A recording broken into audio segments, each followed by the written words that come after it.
In the fall of 1982, 6 second graders vanished during a school field trip to a Vermont apple orchard. Their teacher was found unconscious near a grove of trees. The orchard was closed. The case went cold, and for over 40 years, the children were never found.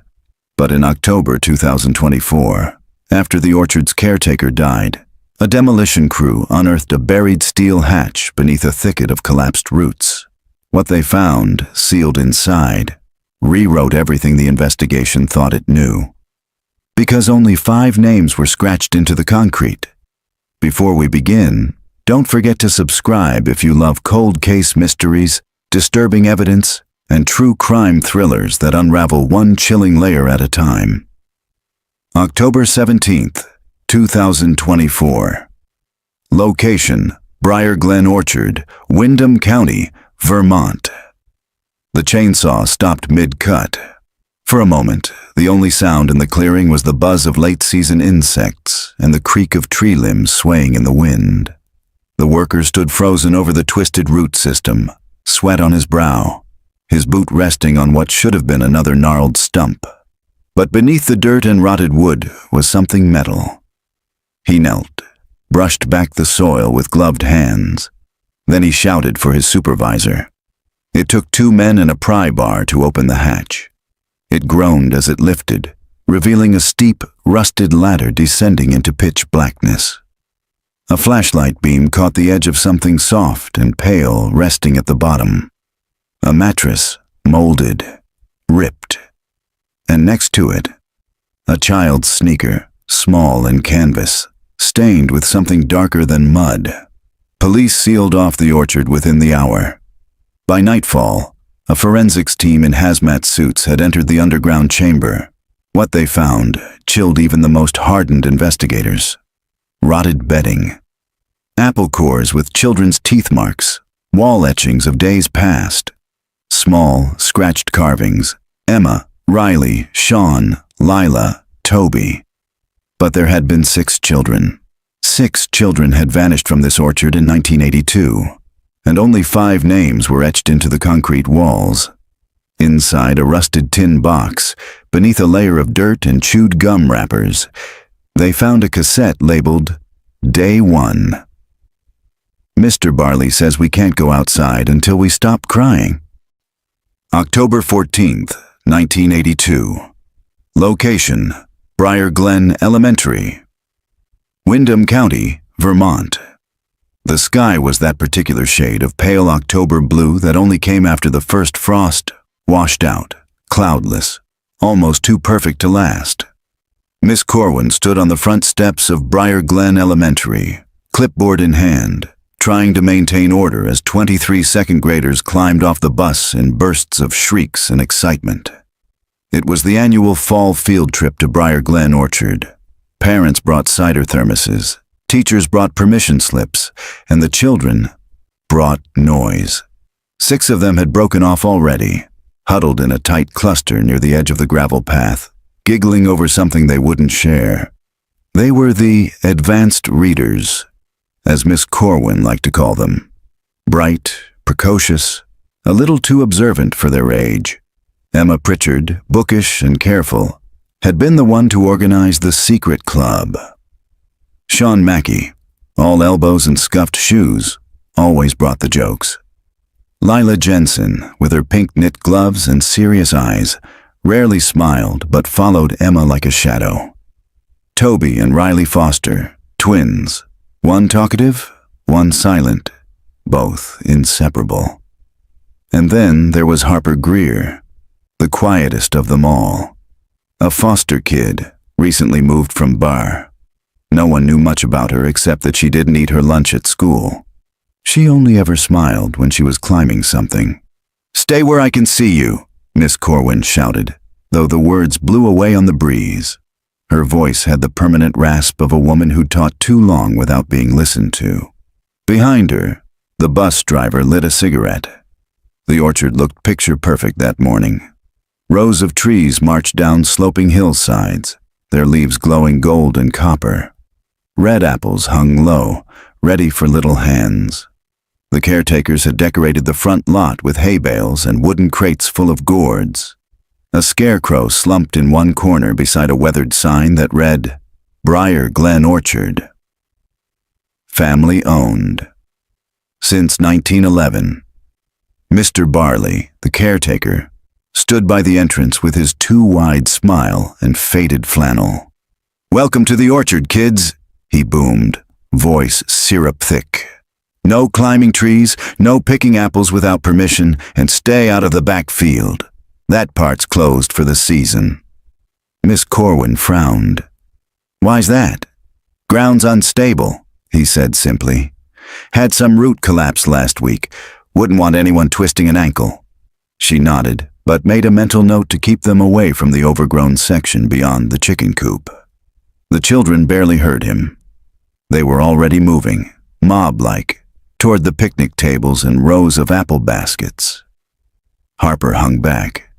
She watched the scarecrow, then the orchard, then Mr. Barley. He was still smiling, but it didn't reach his eyes. By noon, the children were spread across the orchard like spilled marbles. Some had gathered at the petting zoo, feeding goats through slats in the fence. Others chased each other through the hay maze. Emma and the other 5, the ones who always seemed to be scheming, had wandered farther toward the edge of the permitted area. "Let's make it our headquarters," Emma said, pointing to a clearing behind the last visible tree row. "We'll call it the clubhouse." "But we're not supposed to go past the hay barrels," Lila said, glancing back at the orchard. "No one's watching," Sean grinned, already ducking behind the fence post. They moved quickly, low, like soldiers on a mission, carving a path through the tall weeds that bordered the back end of the orchard. Once beyond the final trees, the sound of the field trip faded. Even the wind quieted. What remained was a strange, unnatural stillness. That's when they found it. A half-buried metal hatch, circular, painted green to match the grass, though the paint had long since flaked off. No handle, just a worn iron ring bolted into the center. Emma stepped toward it. "Is that a bomb shelter?" Toby asked, eyes wide. "No," Riley said, voice oddly firm. "It's an old root cellar. My dad says they used to store apples underground before they had refrigerators." "Let's open it," Sean said. But Harper hesitated. "We shouldn't be here," she murmured. Emma had already grabbed the ring and tugged. It moved. They were gone by 2:15. Miss Corwin didn't notice at first. 6 out of 23 wasn't enough to panic her. Not at first.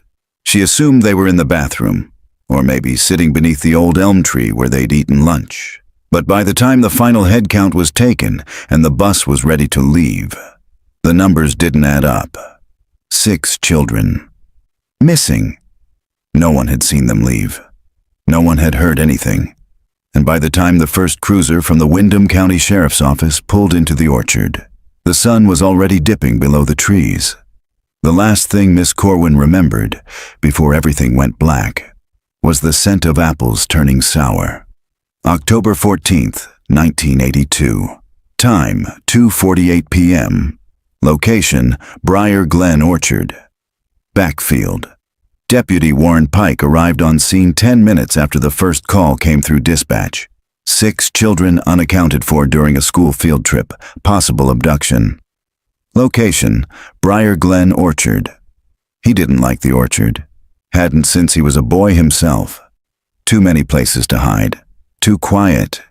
Too far off the road. He stepped out of the cruiser, adjusted his hat, and met with the orchard caretaker, an older man with a creased forehead and dirt-caked fingernails. "Mr. Barley, is it?" "That's right." The man nodded, arms crossed over his chest. "I was out near the tractor when the teacher started screaming." "And you didn't see anything unusual?" "Nothing," Barley said flatly. "Kids were loud all day, but nothing strange, not till they started looking for the missing ones." Pike noted his lack of concern. "You say you warned them not to go near the back field?" "Absolutely. Even put up fresh rope barriers and signs last week. Ground's soft, lot of erosion." Wouldn't be safe for any child to wander out there. Pike looked past him, toward the rolling hill behind the last row of apple trees. The grass was long and swaying, untouched. Too untouched. He radioed for backup, then walked toward the far fence line where Miss Corwin was now seated on a hay bale, sobbing into a police blanket. He crouched beside her. "Ma'am, can you tell me exactly what happened?" She wiped her face with her sleeve. They were just there. Emma, Sean, the twins, Lila, Harper. They're the good ones. They never caused trouble. I thought they were just at the petting zoo, but when I called roll, they didn't answer. You didn't see anyone suspicious today? No, she shook her head, trembling.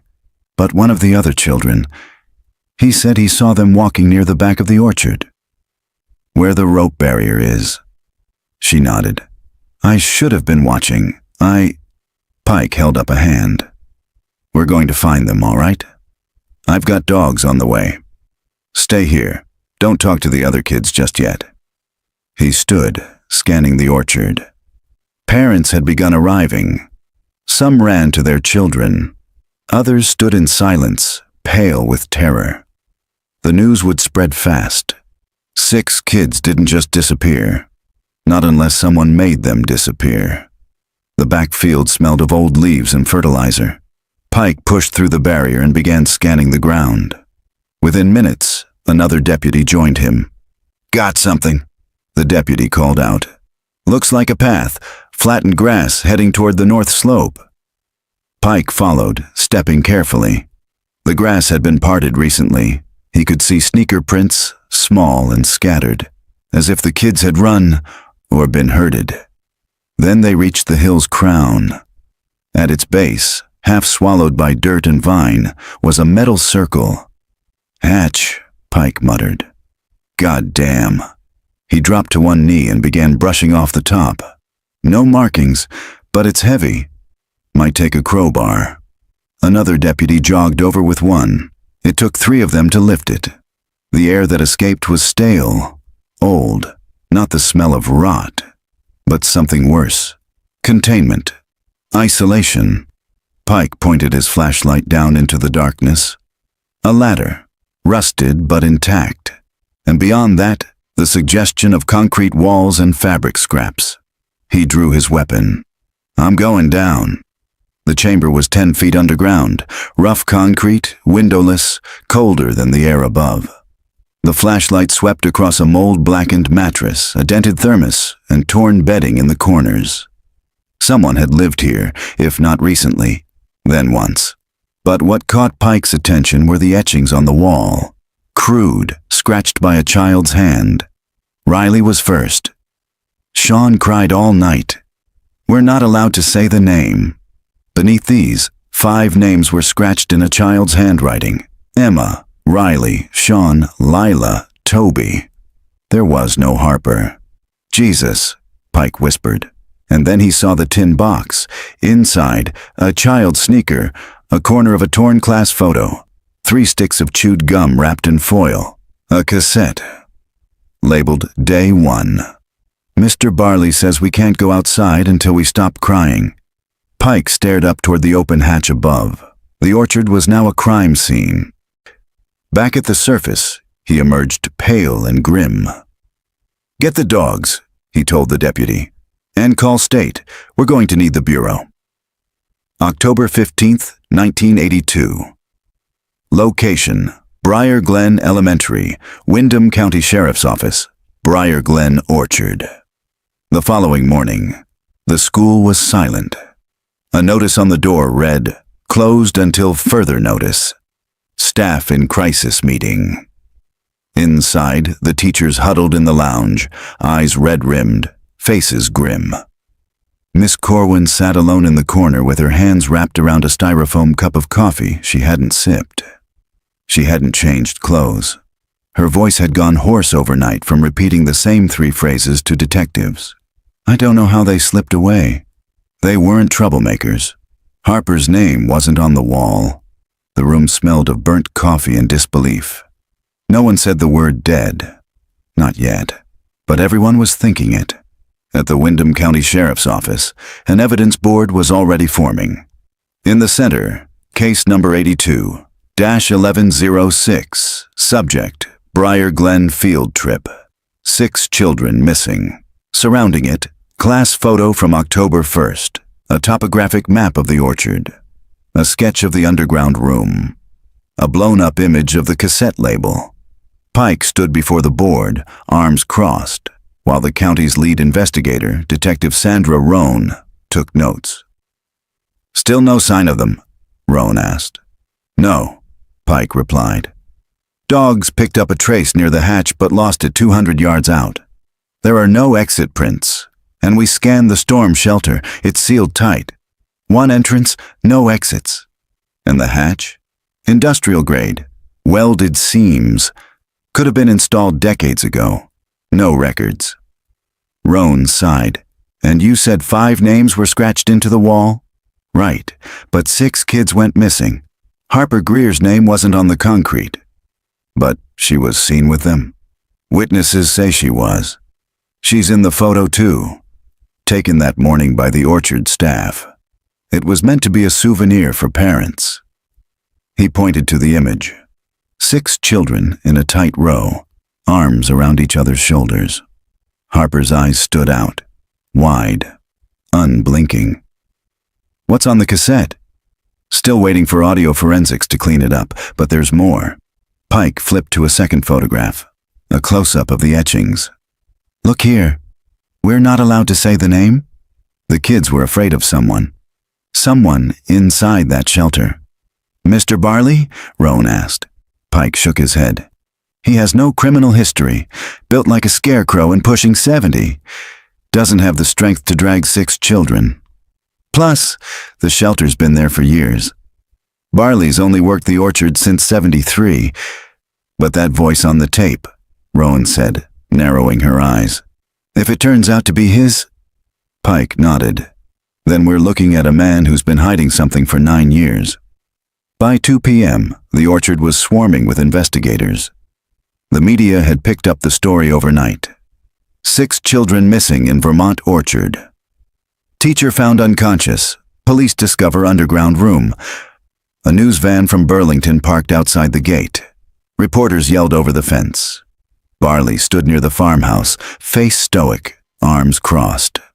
"I told them not to go out there," he muttered to Pike, who approached again. "I warned them." "You also told us you'd never seen that hatch." "I haven't.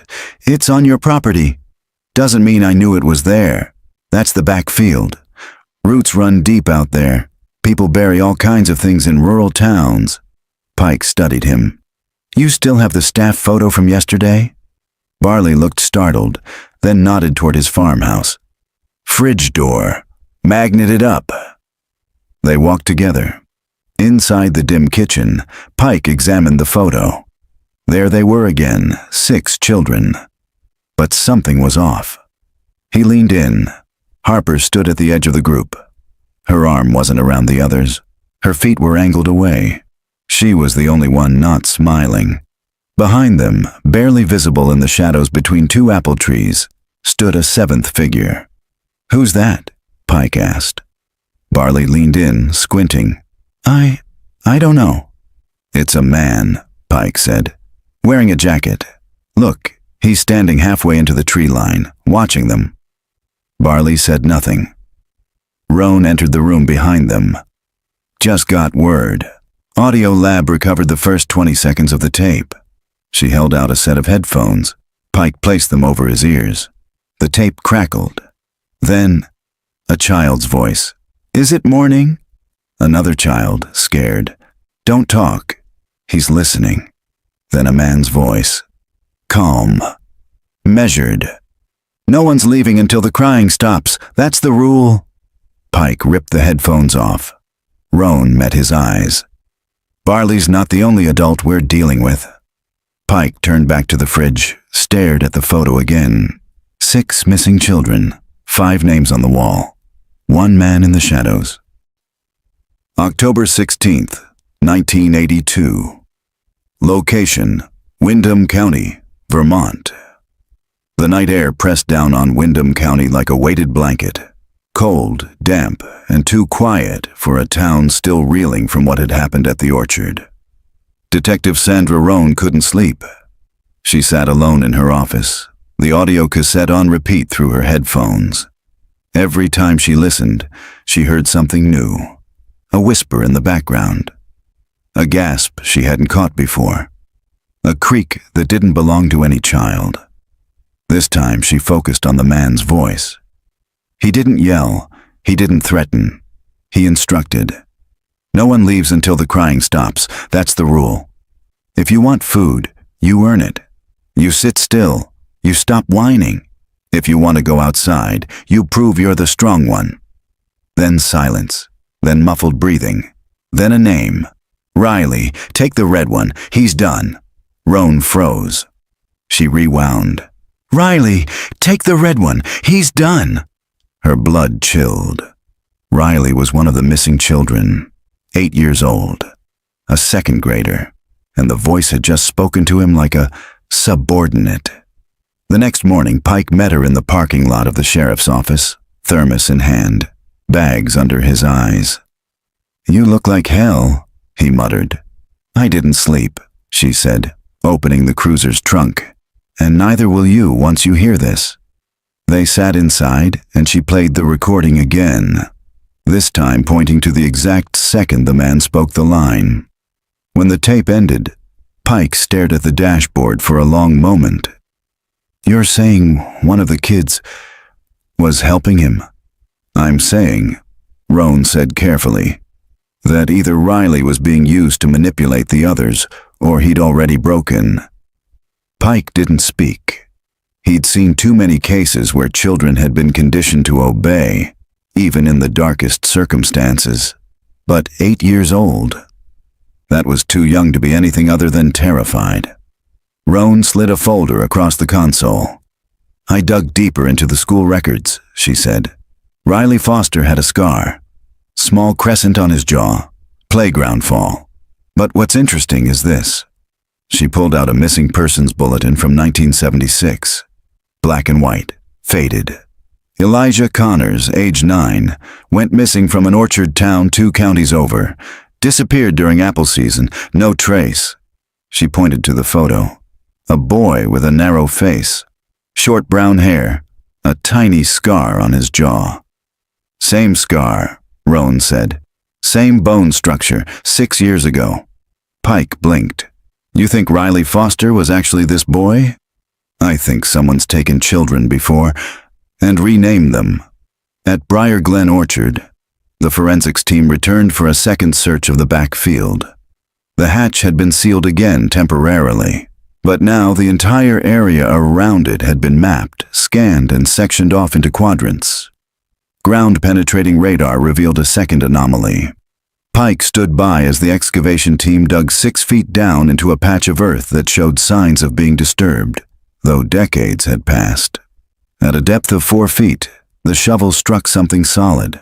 By 6 feet, it was clear. A metal locker. Industrial, dented, latched shut with 2 corroded padlocks. It took bolt cutters to get inside. Roan stood nearby, notebook in hand, bracing for what they might find. Pike lifted the lid slowly. Inside, a stack of children's clothing, folded neatly. A shoebox labeled Rewards.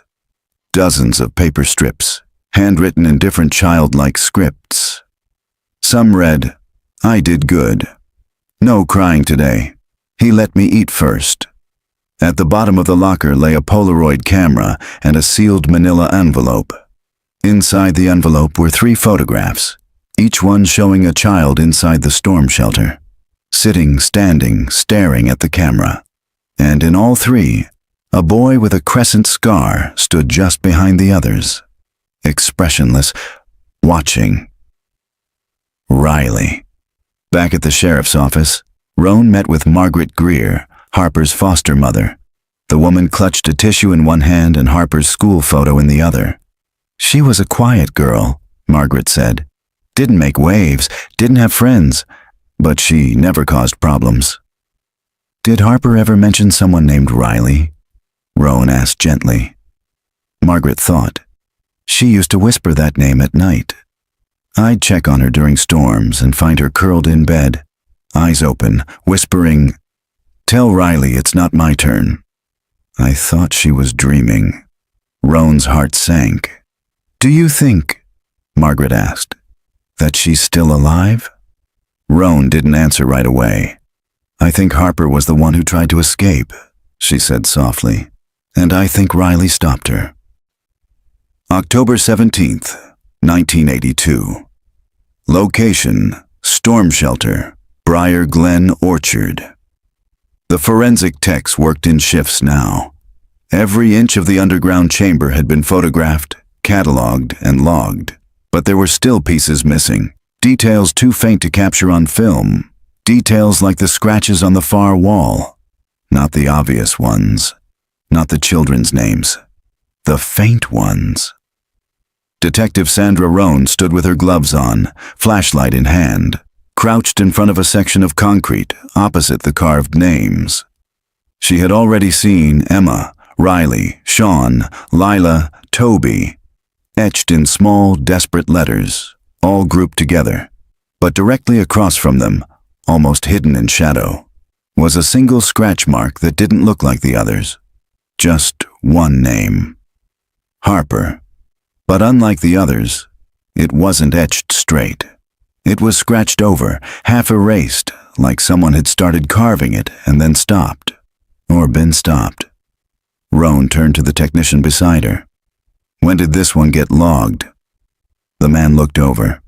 That? We almost missed it. Found it this morning under layers of grime. It was covered in soot or ash, maybe. Roan squinted.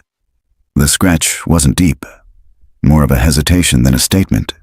But it was there. Uneven. Shaky. Harper was here, Rowan whispered.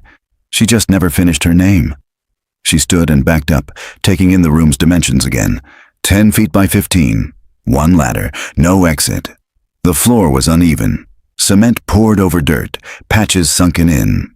She walked the perimeter, careful not to disturb anything. That's when she noticed it. A small hatch in the far corner. Not a full door, just a cutout in the floor, square and shallow, like a root cellar within a root cellar. The bolts had been painted over. No one had noticed. Roan called it in. 2 hours later, Pike arrived with a crowbar and a team. The bolts cracked reluctantly. It took 3 men to lift the sub-panel.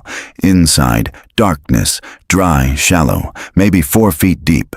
But even in the low light, Roan could see what was inside. A child's mattress, soiled, old, alone, and scratched into the concrete beside it.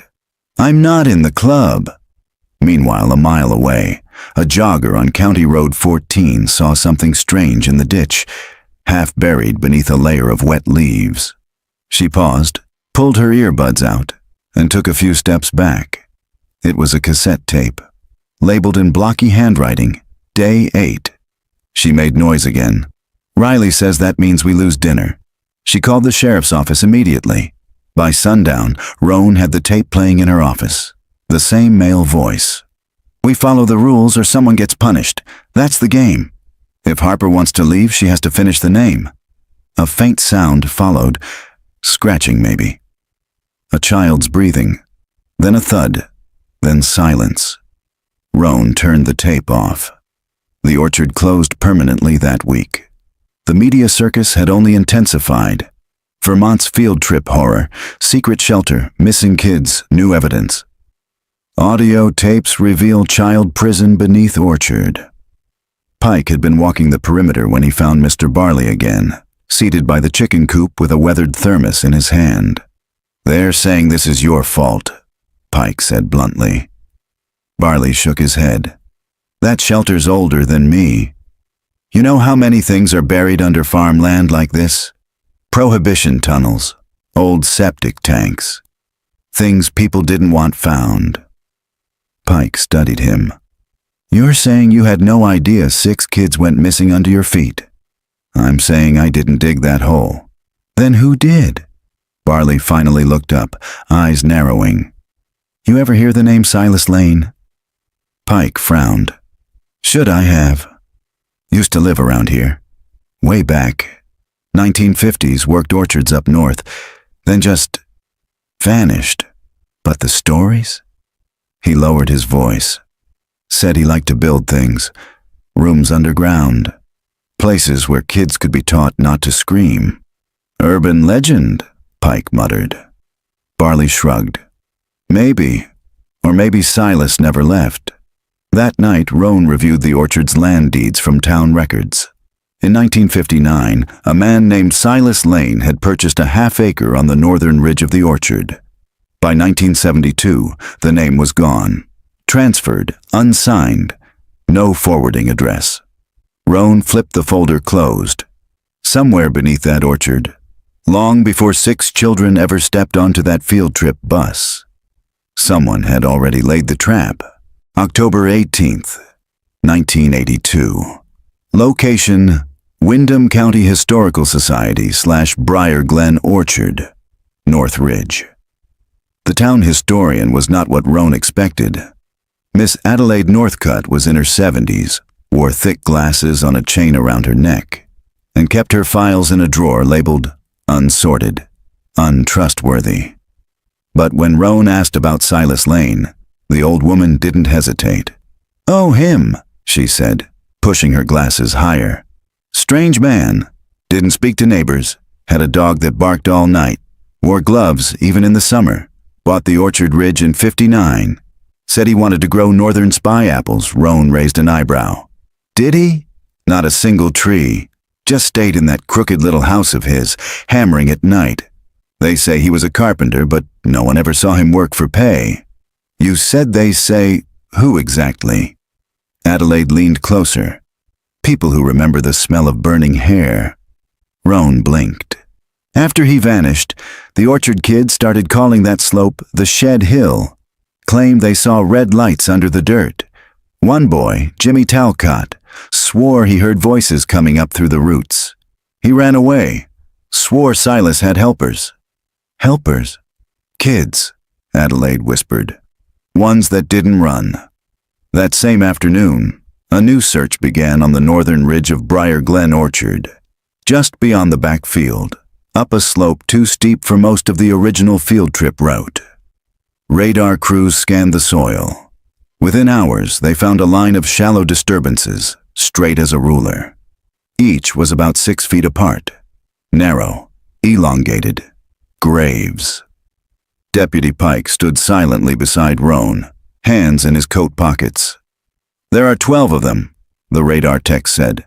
"We've only exhumed the first 2, both empty, but something was buried here." A technician held up a sealed evidence bag. Inside, a thread of red yarn, tangled, weather-worn, faintly knotted at one end. "It was buried with a button," she added. "Cloth's gone, but the yarn's intact. Looks like part of a bracelet or maybe a string game." Roan turned pale. "That's what Emma wore," she said. "A red yarn bracelet. She was teaching the others cat's cradle on the bus." Back at the sheriff's office, the audio team recovered more from the cassette found in the ditch. The voice of the man again. "You boys are stronger. The girls forget the rules. Don't let them forget again." Then a child crying. Then something dragging. Then, if she scratches the full name, she leaves. If not, she stays. And at the very end, barely audible, a girl's voice. "I scratched it. I swear. Please, don't close the door." Roan pressed pause. Harper. That night, a new piece of evidence came in. A call from Briar Glen Elementary's janitor, who had turned in a small, long-forgotten, lost-and-found box retrieved from the gym's ceiling crawl space. It contained a folded paper labeled, "The Orchard Rules, Club Members Only." Inside, in a child's handwriting, "No crying, no telling, don't wake up the quiet boy. If you leave, leave alone." He hears scratching. "Don't say his name out loud, never touch the red thread, finish your carving, don't talk back to Riley. If the lights go out, lie still." Roan's hands trembled as she read. "Don't talk back to Riley," she repeated aloud. He wasn't a prisoner. He was a second in command. Pike stood behind her, staring over her shoulder. No, he muttered. He was a survivor, turned enforcer. They returned to the orchard at sunrise. The radar pinged another anomaly, this time beneath a rusted wheelbarrow that had been untouched since the 1960s. Beneath it, partially buried, they found the warped remains of a wooden door sealed with tar. Inside, a room even smaller than the storm shelter. No bedding, no food. Just one chair, bolted to the floor, and red yarn coiled in a perfect circle beneath it, wrapped around a rusty nail. October 19th, 1982. Location: Windham County Evidence Lab, Greer Residence. The envelope was unmarked. No return address, no fingerprints on the paper. It had been left in the overnight drop box outside the sheriff's office sometime between midnight and dawn. Inside, one Polaroid photo, severely faded, edges warped from moisture, but the image was unmistakable. 6 children standing in a cramped concrete room. 2 sat cross-legged on the floor. 1 leaned against the far wall. 3 stood in the back, shoulders hunched, eyes locked on the lens. They were thin, dirty, barefoot, in the bottom right corner, barely visible in shaky pen. Day 5. Roan stared at the image beneath the sterile lights of the evidence lab. She picked up a magnifier and leaned closer. In the far right corner, a child stood with arms crossed, taller than the others. His eyes weren't wide with fear like the rest. They were focused, watching, calculating. Riley. To his left, seated on the floor, was Harper, and in her lap, a notebook. "Have we found that notebook?" Roan asked later that morning. The tech shook his head. "Not in the shelter.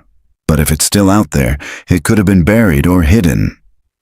Pike stepped into the room holding a fresh folder. "You'll want to see this," he said, laying it on the table. Forensics ran the red yarn for trace fibers. And it's not just yarn. It's been mixed with strands of hair. Human hair, from multiple sources. Girls only. Rowan recoiled slightly. He made them weave it? Maybe. Or maybe it was part of the club rules. Either way, it's not just decoration. That afternoon, Roan visited the Greer residence, Harper's home.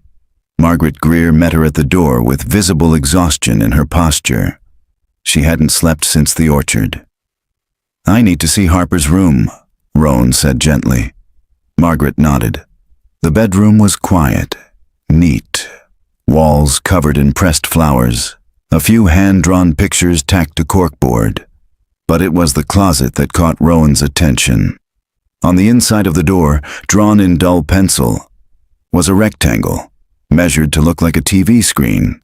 Beneath it, stick figures, 1 standing, 4 sitting, 1 alone in a far corner, and a phrase, "He never blinks." Roan sat on the edge of the bed, heart pounding. "She remembered," she whispered, even if she couldn't say it out loud. Margaret walked in, holding something folded in a plastic grocery bag. "I found this in the attic last spring," she said. "Didn't think anything of it until now." She handed Roan the bag. Inside was a small cloth-bound notebook, pages torn at the edges, childish handwriting scrawled across every page. Roan opened it to the first entry. Day 1. "We were told to stop crying. Toby cried. Riley said not to look at him after. I think Sean is sick. His shirt has blood now. The man told us to name our corner. Mine is the door." Day 2. "We can't say the man's name, but he said he used to live here when the roots were smaller. He said it like a riddle. Emma still won't eat. Lila got punished." He watched us from the square hole in the ceiling. Roan turned the page to the final entry. It was shaky. Ink smudged. "Day ? I don't know how long it's been. I tried to finish carving my name. He said that means I could leave. But Riley looked at me different after that. I don't think he wants me to go. There's a second room. I heard him dragging something. I scratched it. I swear. Please let me out."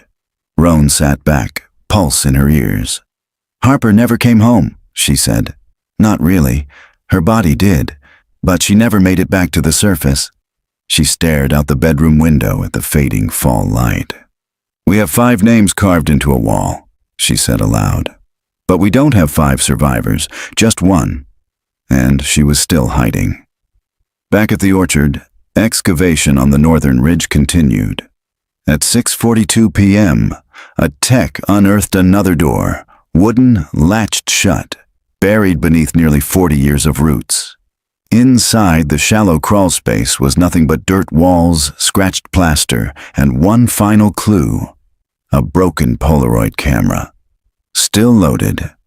The last photo remained inside. Roan developed it on site. This time there were only 5 children in frame. Riley was not one of them. But behind them, just barely visible in the dark, beyond the edge of the concrete wall, stood a man's silhouette.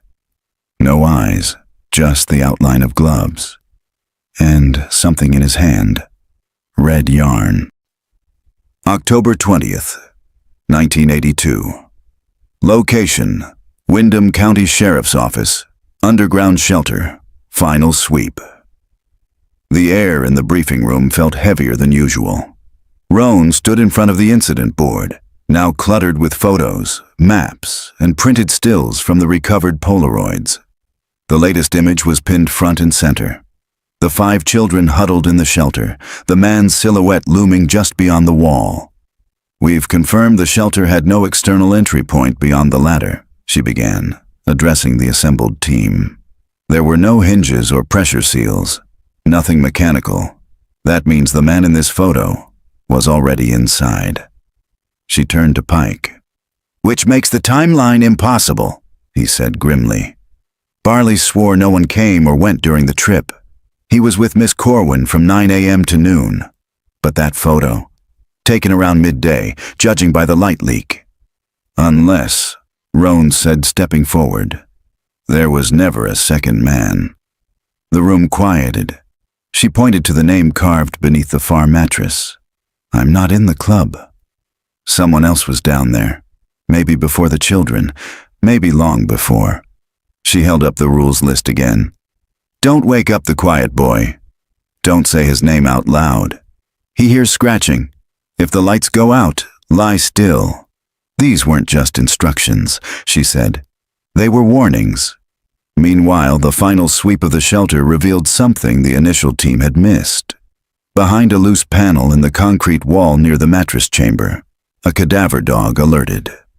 Roan and Pike descended as the techs opened the space. It wasn't a full tunnel, just a crawl space, 6 feet deep, barely lit. Inside, they found a wooden crate sealed with wire and masking tape. Roan's flashlight flickered as she stepped forward. The crate held 6 cloth dolls, hand-stitched, 1 for each child. The names were embroidered in red thread. Emma, Riley, Sean, Lila, Toby, Harper. All except Riley's were missing limbs. 1 had no head. 1 was torn through the chest. Only Riley's doll was untouched. Beneath the dolls lay a journal, leather-bound. Mice had chewed the corners, but most of the pages remained. Pike read over Roan's shoulder. Journal entry. October 3rd, 1982. The new batch came today. Loud at first. That will stop. I let Riley be the gatekeeper again. He watches well. Harper is clever. She knows the name. She won't say it. The red thread keeps the room balanced. When the circle breaks, the club resets. They brought the journal topside under full chain of custody protocol. Roan took the final page herself. It was dated the day before the children vanished. Journal entry, October 14th, 1982. We finish at dawn. 6 in, 5 stay. She scratched it, but not deep enough. He's still down there. He doesn't blink. He never left. Roan exhaled slowly. Who is he? She asked aloud. Pike looked away. Maybe not a name, maybe a role. She glanced at the rules list again. Don't wake the quiet boy. What if the quiet boy wasn't a child? Later that evening, Roan met with Miss Corwin at the hospital. The teacher had been released from observation but remained under sedation. Her eyes looked hollow, her voice barely audible. "They went in one at a time," she said. "He called their names, said it was a game, said the apples were only for winners." Roan leaned forward. "Who was he?" Corwin closed her eyes. "The one with the gloves. The voice like a whisper through walls." "Silas Lane." Corwin blinked. "Number the boy with the scar said he was dead. Said he left him behind." "Riley?" A nod. "He said he buried Silas in the far room. Said it was his turn now." The orchard was sealed off that night. The town demanded answers. News vans parked outside the sheriff's office. Journalists shouted about cults and mass graves. Families of the missing returned to stand by the caution tape, clutching photos and grief that had never aged. Inside the shelter, one final discovery was made. A handprint in dried blood, pressed against the ceiling above the mattress corner. Small, feminine. Next to it, scratched in fingernail. "I scratched it." "I scratched it." Roan stared up at it for a long time, breath caught in her chest. "She tried," she whispered. "She really tried." October 21st, 1982. Location: Windham County Foster System Archives, former Briar Glen Elementary Counselor's Office. The basement of the Windham County Administrative Building smelled like old ink and mildew. Detective Roan flipped through a stack of tattered manila folders marked Foster Intakes, 1977 to 1983. Each one bore the telltale stains of decades in a damp file room, the handwriting often illegible, the caseworkers long retired. She found Riley Foster's file wedged between two with no names, only intake numbers. The first red flag came immediately. Riley wasn't his birth name. The file listed him as Elias Jonah Keene, born April 2nd, 1974, removed from a rural foster home in Essex County in 1979 after an anonymous complaint. The caregiver's name had been blacked out, but a second note, faint and nearly erased, was scribbled on the side margin. Child shows signs of learned compliance. Wakes during fire drills, repeats phrases in mirror, obsessed with dirt. Rowan's stomach turned. A second intake sheet, dated 2 years later, showed Elias had been placed in a group home just 40 miles from Briar Glen. That home burned down in 1981. Cause: electrical. No injuries. One missing child, Elias. Next recorded appearance, September 1982. Enrolled as Riley Foster, 2nd grade, Briar Glen Elementary. No guardian signature, no vaccination forms. He had simply appeared. Roan returned to the school and met with the retired guidance counselor, Ms. Deborah Lynn. Lynn was in her 80s now, living in a quiet, assisted living home, her mind still sharp, her eyes troubled the moment she heard Riley's name. "He didn't behave like the other children," she said. "Didn't play, didn't run, didn't ask for help. He always sat in the corner during group exercises." "Did he ever speak about his past?" "No," Lynn said, "but he drew it, over and over.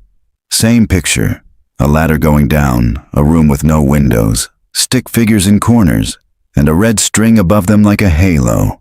She sighed, then added, "He once asked if he'd scratched deep enough." Roan leaned forward. "Scratched what?" He didn't say, but he smiled afterward. First and last time I ever saw him smile. Pike met Roan back at the orchard just before sundown. "We traced the journal ink," he said. "It's a rare kind. Industrial. Only 2 local vendors ever stocked it. One was a general store in Essex County. Shut down in '83. Roan nodded. "Where Riley, Elias, was first placed," Pike continued. "We also matched soil samples from beneath the crate room, found traces of cadaverine." Roan blinked. "Which means?" which means there was a body buried down there once, probably long before the children, probably Silas Lane. She exhaled slowly, and Riley stayed with him, learned the rules, then rewrote them. The theory solidified.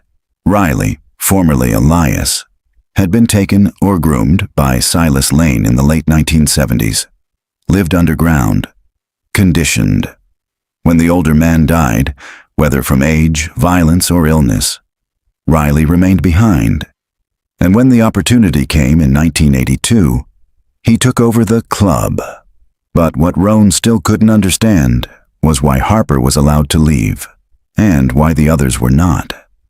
That night, Roan sat alone in the evidence room, the 6 dolls from the crate laid out in a line on the table, each one mutilated except Riley's. She stared at Harper's, its stitched mouth partially ripped open, one hand torn loose, the red thread around its neck unraveling. In her notebook, Roan wrote, "Harper scratched her name. Was that the test?" Riley stopped her once, but something changed. Did she remind him of someone, a sister, a protector, or did he need someone left behind to remember? She flipped open Harper's old journal again, this time to a torn page at the back, folded and taped. A drawing. Stick figures again. This time, only 2 remained in the underground room. One child, one larger shadow. Above them, scribbled words in all caps. "I'm still here. He's still listening." Roan felt a chill crawl up her spine. If Riley was a vessel, an apprentice twisted by isolation, then who or what had taught him? Who had set the rules? And why did the red thread still appear in every hiding place? At 3:17 a.m., a call came in from the Orchard site security team. Motion sensors had gone off. Again. Roan raced to the scene. This time they caught it on the trail cam. A child-sized figure, barefoot, shirtless, standing beside the hatch in the dark, unmoving for over 11 minutes. Just standing, before turning and walking slowly back into the trees. October 22nd, 1982. Location, Briar Glen Orchard, North Ridge Excavation Zone. Dawn came gray and slow over Windham County, mist clinging low over the orchard's northern ridge. Detective Sandra Roan stood at the perimeter fence, her eyes locked on the spot where the trail cam image had been taken. Just 12 hours earlier. A childlike figure, barefoot in the cold, had stood near the sealed hatch for nearly 11 minutes, never moving, never looking toward the camera. Now that patch of ground was roped off with fresh flagging tape. The team had been working non-stop through the night. They had finally found a second hatch, 20 yards north of the original shelter. Unlike the first, this one was flush with the forest floor, camouflaged beneath a tangle of moss and stone. It bore no visible lock, only a rusted steel handle and a faint symbol carved into the center, a circle with a line through it, intersecting 2 dots. Roan stared at it as the crew prepared to open the hatch. "It's not a logo," she muttered. "It's a map. That's the shelter, this is the door, and the 2 dots?" Pike stepped up beside her. Survivors? Or replacements? The hatch opened with a long groan. Inside, a spiral staircase descending into blackness. No ladder this time, no makeshift rebar steps. This had been constructed intentionally. Concrete spiral, reinforced beams, old industrial lighting along the wall. Whoever built this had time, Roan whispered. She clicked on her flashlight and descended first, her boots echoing as she spiraled downward. At the bottom, a hallway, clean, dry, lined with wooden doors, each numbered by hand. Room 1, Room 2, Room 3, up to Room 6. Each door had a viewing slit and a rope lock from the outside. Each room had a child's cot. Roan's pulse quickened. It wasn't a bunker, it was a facility. In Room 3, they found a stack of index cards, each labeled with a child's name and a list of traits. Lila resists verbal commands, draws flowers, threatens self-harm. Toby, compliant. Mimics Riley, does not cry. Emma, selectively mute, clings to Harper, afraid of dark. Sean, frequent nosebleeds, refuses food, has night terrors. Harper, protects others, writes notes, asked about ladder. Riley, listens well, watches from corner, does not blink. Room 6 was different. There was no cot, only a single chair in the center, bolted to the floor. A spotlight above. On the back wall, written in ash or blood or both. To leave, you must take someone else's place. Roan backed away. This wasn't just a shelter. It was a system. A journal was found in room 1, buried under a loose floor tile. Roan flipped through the brittle pages. One entry stopped her cold. Entry. Undated. The orchard feeds them. The thread binds them. The man teaches the rules. But Riley? Riley remembers. He said the lights weren't for seeing, they were for watching. He told me Harper knew how to get out, but she wouldn't leave us behind, so he made her choose. I think she picked me. There was no signature, only a smeared thumbprint at the bottom, child-sized. By evening, the FBI had arrived. Forensics confirmed something horrifying. The walls of room 6 had been lined with human teeth, pressed flat into the mortar behind the paint.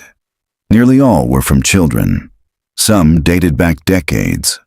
Silas Lane had not started this in 1982. He had inherited it. Outside the orchard, the town began to fracture under the weight of the revelations.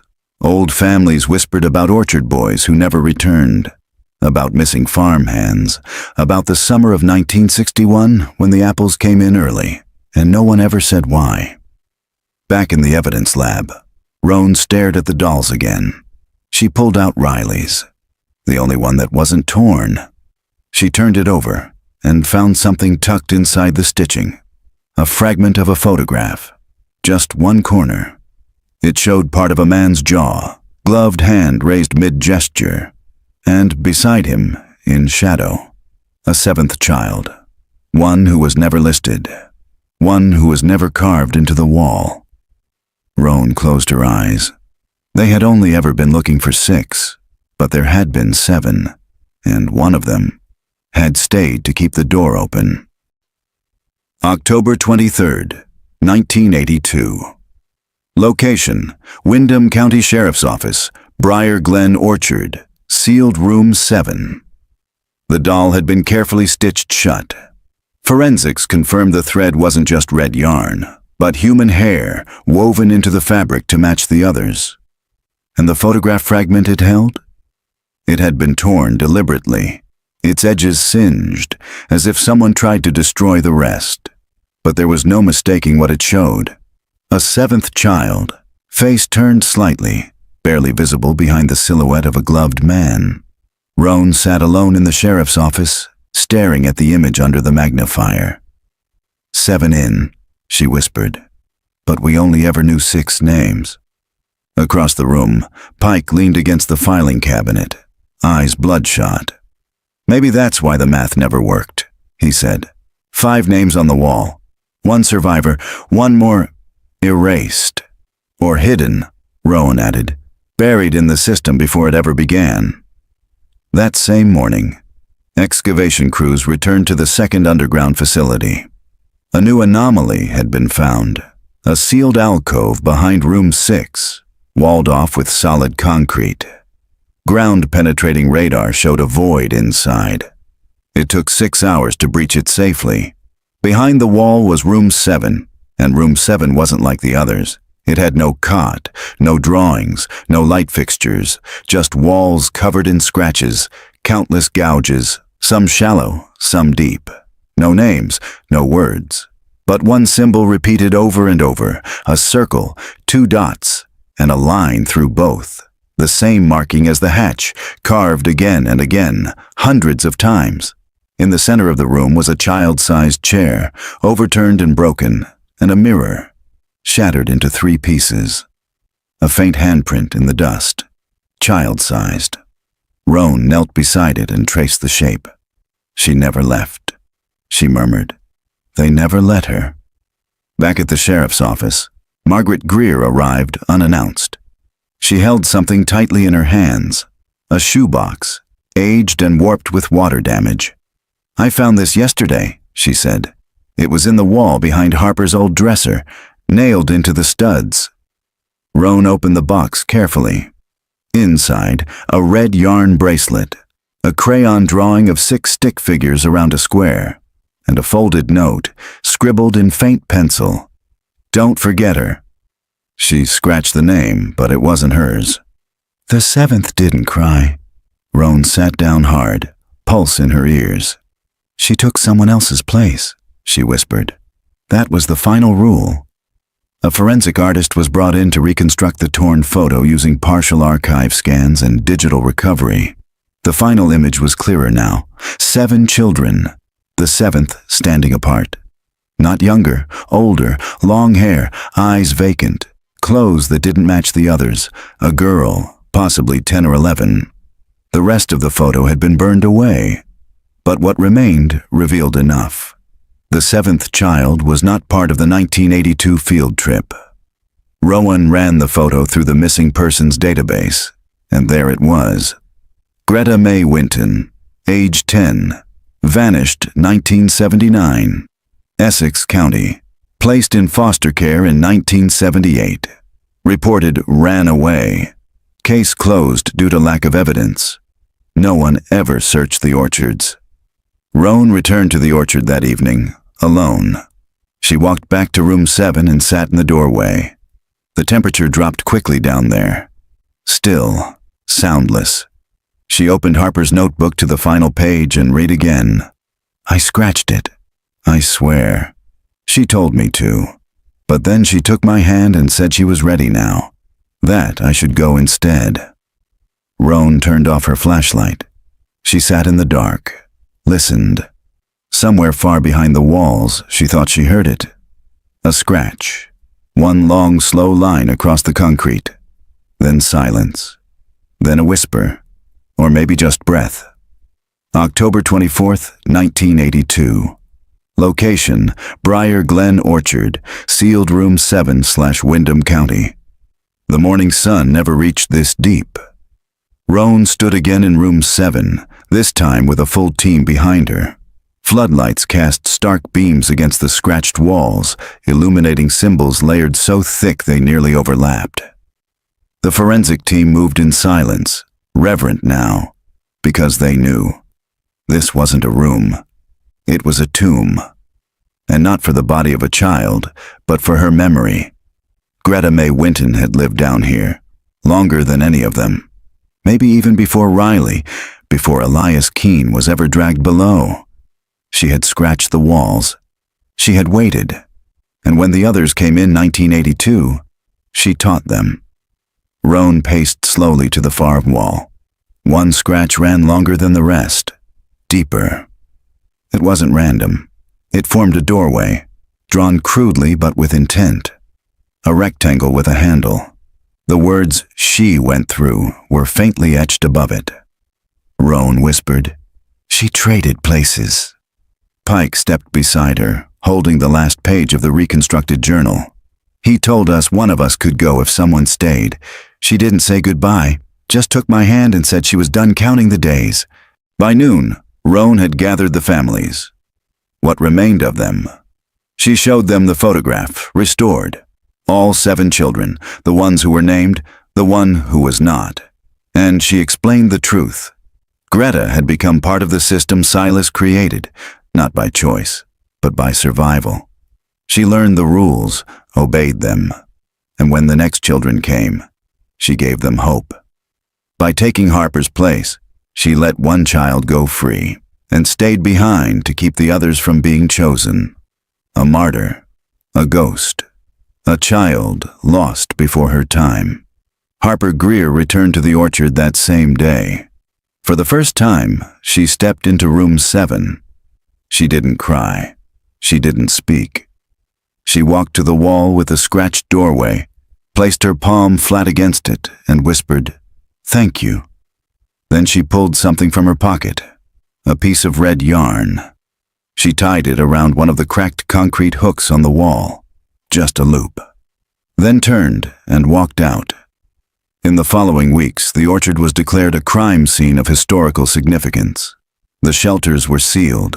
A memorial was built. 5 children had vanished in 1982. Only one survived. One had traded her name for freedom. One had kept the door shut behind her, and one had never been named at all. March 12, 2025. Location: Windham County Historical Society. The exhibit was quiet. Harper stood beneath the glass, older now, stronger, but her hand trembled slightly as she reached toward the display. Inside the case, 7 dolls, now cleaned and restored. Each had a name tag: Emma, Riley, Sean, Lila, Toby, Harper. And now, at the center, Greta. A placard beside her read, Greta May Winton, 1969 to 1982, the 7th child. Never reported found, never forgotten again. Harper stepped back, and from the speakers overhead, the audio loop began again. Day 1. Mr. Barley says we can't go outside until we stop crying. But now, for the first time, the voice that followed wasn't a child's. It was Greta's. Software steady. Clear. It's okay. I scratched it for you. You can go now. The screen faded to black.